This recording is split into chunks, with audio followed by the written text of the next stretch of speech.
in so I can unhook the cable. All right, so you got to push pretty hard right here along this rib. Yep. Make sure you don't push on either skin, just right along the rib. But then, once it's unhooked, you're going to walk it back and hold it in the air. So don't get stabbed, because it's really easily done. So it's naturally going to want to swing to about halfway, then it'll hang right here by itself. So you can basically let it go, let it here, and then you're going to go to the trailing edge, right there, and you're going to be pushing forward.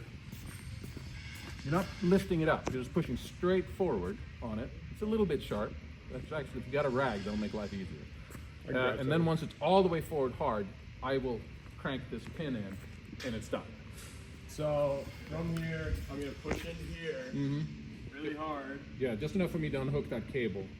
And then it's gonna come this Towards way. you. So and then I hold it from here? Yeah, a little bit. You don't have to break it a whole lot. You just kind of naturally let it swing here. Then you're gonna walk to the back and then push forward. Okay. All right, so the wing fold mechanism on the Wildcat's kind of interesting.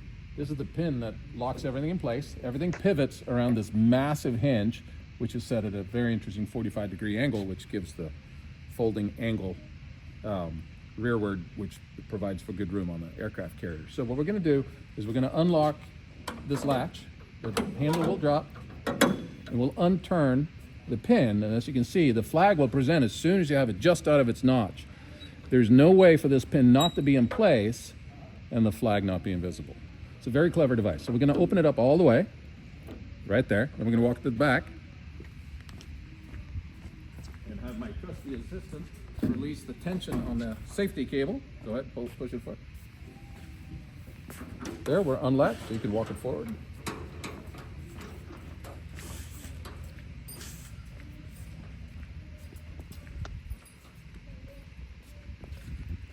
So this is where it naturally hangs. You can let it go at this point. So now we have to push it forward. This is all done manually and no hydraulics here whatsoever. So push on the trailing edge, we'll get this in place.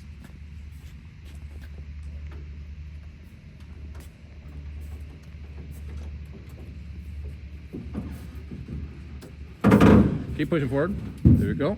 So now I'm going to turn this in place.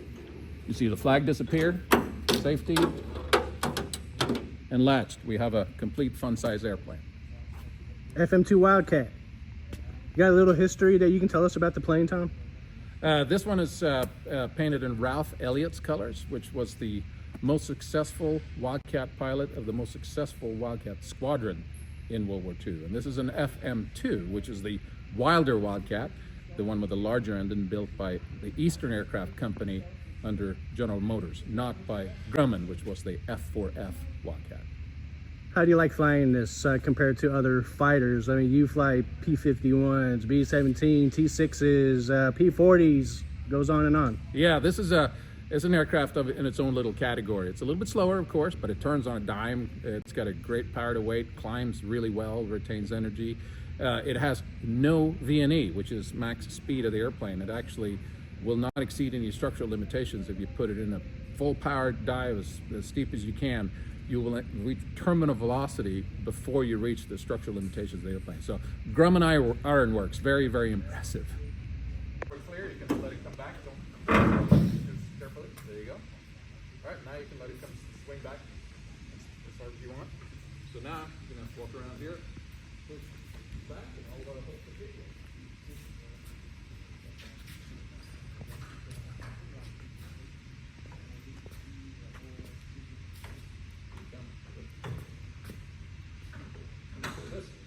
Done.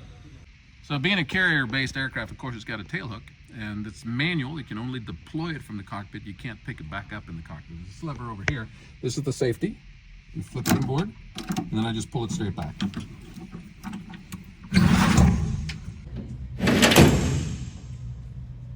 So the tail hook is manually deployed. Once it sticks out all the way, it hinges over, as you can see right here.